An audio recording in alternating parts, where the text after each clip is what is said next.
আজি ধুবুৰী পূব জিলা কোচ ৰাজবংশী ছাত্ৰ সন্থা আৰু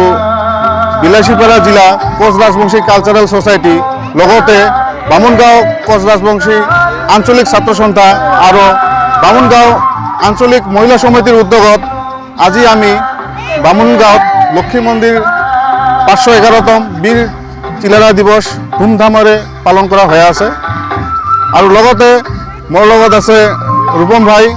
ভাইৰ চেনেলটো সাবস্ক্ৰাইব কৰিব আৰু লাইক কৰি দিব এটা আমি জনজাতিকৰণৰ মৰ্যাদা লাভ কৰিবলৈ আজি সক্ষম হ'ম সুদীৰ্ঘদিনীয়া আজি আমাৰ দাবী এই দাবী আজি আমাৰ সমাধানৰ পথত কিন্তু আমাৰ মাজত একতা ঐক্য নথকাৰ কাৰণে কিছু মতভেদ থকাৰ কাৰণে নিজৰ ব্যক্তিগত স্বাৰ্থৰ কাৰণে আজি জাতিটোৱে ইমান দিন ধৰি আমাৰ প্ৰাপ্য অধিকাৰৰ পৰা আমি বঞ্চিত হৈ থাকিবলগীয়া হৈছে এটাই কাৰণ যে আমি বহুদা বিভক্ত আমি নিজকে স্বয়ম্ভু নেতা হিচাপে মানুহ আমি নিজকে জাহিৰ কৰিব বিচাৰো মই ত্ৰাণকৰ্তা মই সৰ্বময় কৰ্তা আৰু যাৰ পৰিণতি এই চক্ৰান্তকাৰী সুবিধাবাদী মানুহবিলাকে আমাৰ মাজত বিভাজন কৰাৰ সুবিধা লাভ কৰি তেওঁলোকে আমাক পুনৰ প্ৰতাৰণাৰ বাহিৰে আৰু একো নকৰে আৰু সেইকাৰণে ক'ব বিচাৰিছো যে এতিয়া এই যুগ আন্দোলন আলোচনা সমস্যাৰ সমাধান বাস্তৱভাৱে ৰূপায়িত কৰাৰ ক্ষেত্ৰত বৰ্তমান সময়ত আমি সক্ষম হ'বলৈ আজিৰ তাৰিখত সক্ষম হলো যোৱা পৰহি কমতাপুৰ স্বায়ত্তশাসিত পৰিষদৰ অন্তৰ্বৰ্তী পৰিষদ গঠন কৰি দিলে আৰু এই গঠন কৰাৰ ক্ষেত্ৰত আপোনালোকে সকলোৱে জানে যি ধুবুৰীৰ 7 জানুৱাৰী তাৰিখে মোৰ ওপৰত যি দায়িত্ব অৰ্পণ কৰিছে সকলো দল সংগঠনক লগত লৈ একত্ৰিতভাৱে আমাক তালিকা এখন দাখিল কৰিবলৈ দায়িত্ব অৰ্পণ কৰিছিল আৰু সেই তালিকাখন দাখিল কৰাৰ আগ মুহূৰ্তত সকলো দল সংগঠনৰ সৈতে আলোচনা কৰি আমি সকলোৰে চহী লৈ সকলোৰে সৈতে আলোচনা বিলোচনা কৰি স্মাৰকপত্ৰ আমি প্ৰদান কৰিছিলোঁ আৰু সেই স্মাৰকপত্ৰখনত স্পষ্টভাৱে লিখা আছিল উল্লেখ আছিল যে এই তালিকাখনৰ পৰা যাকে দায়িত্ব দিয়া নহওক কিয় কমতাপুৰ স্বায়ত্তশাসিত পৰিষদৰ কমিটিখনৰ এই 30জনীয়া হওক কমিটিখনত পৰৱৰ্তী পৰ্যায়ত আমাৰ সংগঠন 26টালৈ গঠন হ'ল 26টাৰ পিছত আমাৰ তালিকাখন 120 জনৰ ওপৰত আমি দাখিল কৰিবলগীয়া হ'ল 12জনীয়া এণ্টাৰিম কমিটি গঠন কৰিব লাগে উপায় নাপায় সকলোকে সন্তুষ্ট কৰিবৰ কাৰণে বিজেপি চৰকাৰখনে তেতিয়া আকৌ চিন্তা কৰিবলৈ বাধ্য হ'ল কাকো অসন্তুষ্ট কৰা যাতে নহয় সকলোৱে যাতে মৰ্যাদা পায় সকলোৱে যাতে সুবিধা পায় তাৰ কাৰণে চিন্তা চৰ্চা কৰি এক্সিকিউটিভ বডিৰ লগতে তেওঁলোকে জেনেৰেল কাউন্সিলখনকো বনাই দিলে আৰু ইয়াৰ জৰিয়তে প্ৰতিটো অঞ্চলত পৰৱৰ্তী পৰ্যায়ত এই কমতাপুৰ স্বায়ত্তশাসিত পৰিষদৰ যি পৰিকাঠামো এই পৰিকাঠামো গঠন কৰাৰ ক্ষেত্ৰত আমাৰ প্ৰতি দায়িত্ব অৰ্পণ কৰিছে প্ৰতিটো কোচ ৰাজবংশী অধ্যুষিত অঞ্চল আমি যাতে অন্তৰ্ভুক্ত কৰি কমতাপুৰ স্বায়ত্তশাসিত পৰিষদৰ সমষ্টিসমূহ আমি নিৰ্মাণ কৰিব পাৰো কমতাপুৰ স্বায়ত্তশাসিত পৰিষদৰ আমি যাতে সচিবালয় আমি নিৰ্মাণ কৰিব পাৰো কমতাপুৰ স্বায়ত্তশাসিত পৰিষদত আমি যাতে অফিচ কাছাৰীসমূহ নিৰ্মাণ কৰিব পাৰো ষ্টাফসমূহক যাতে আমি লৈ আহিব পাৰো আমি যাতে আমাৰ এই স্বায়ত্তশাসিত পৰিষদখন চলোৱাৰ কাৰণে আমাৰ এই কোচ ৰাজবংশীসকলৰ যুৱক যুৱতীসকলৰ পৰা যিসকলে এতিয়া নিবনুৱা হৈ আছে সেই নিবনুৱা শিক্ষিত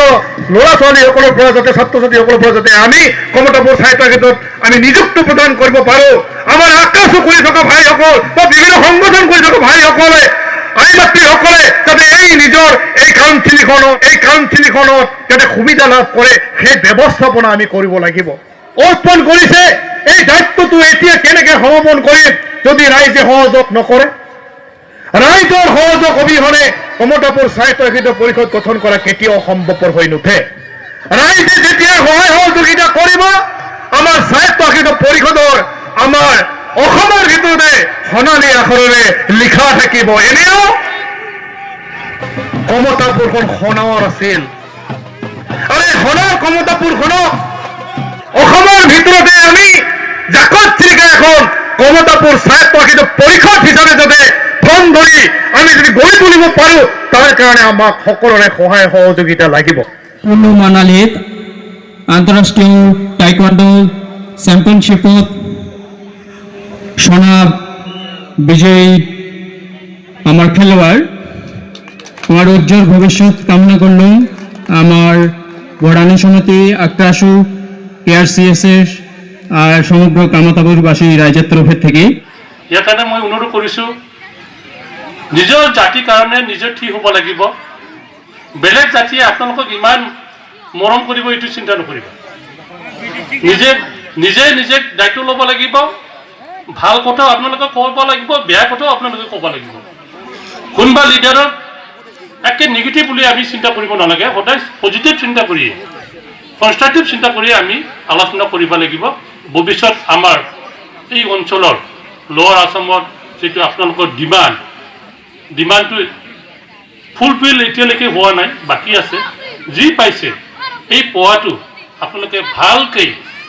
মানে ইমপ্লিমেণ্টেশ্যন কৰাৰ যদি আপোনালোকে একেলগে থাকে। ধন্যবাদ আমার ধনেশ্বর গয়ারী দেবলৈ। তো এইবার মই অনুরোধ জানাই আমার নিমন্ত্রিত সাগাই মাননীয় আবুল কালাম সাহাব, অবসর নেওয়া প্রধান শিক্ষক শিলগাড়া হাই স্কুল। এই বিশ্ববীর শুক্লধ্বজ একজন বহুমুখী প্রতিভার মানুষ। শিলারায় সবচেয়ে বড় গুণ যেটার বড় ভাইয়ের অনুগত আছে। ওর বড় ভাই ওই নিজের পিতৃর মতো করে মান্য করেছিল, বড় হয়ে যা কথা কইছিল। এই শিলারায় নিজে একজন পণ্ডিত আছিল, কারণ ওর বাপে উমা ভাইবিলাক বারাণসীত পড়াইছিল। গতিকে নিজে একজন পণ্ডিত, নিজে একজন শিক্ষিত লোক, যার জন্যে আসামিয়া ভাষা সাহিত্যর যেজন মূল কাণ্ডারি শঙ্করদেব, এই শঙ্করদেবক ওই যদি আশ্রয় না দিল হয়, শঙ্করদেবক যদি ওই রক্ষণাবেক্ষণ না দিল হয়, তাহলে হয়তো আজি অসমীয়া ভাষা সাহিত্যর এই অবস্থাটা আমরা দেখা না পাইলাম। আজি উপর আসামর বা মধ্য আসামের যেগুলা পণ্ডিত বা যেগুলা সাহিত্যিক কয় যে অসমীয়া ভাষার গার্জিয়ান যেন উমরে, কিন্তু এই অসমীয়া ভাষাটার সৃষ্টি বা এই অসমীয়া ভাষাটার স্রষ্টাকায় উনিও স্বীকার করে যে শঙ্করদেব, মাধবদেব। এই শঙ্করদেব মাধবদেবের জীবনী আমরা কি দেখাবাম, যে রাজা নরনারায়ণ একদলে খুব ভুলকবা ধরিল যে এই একটা কুণ্ঠের পণ্ডিত রাখা হয়েছে আমার রাজসভার,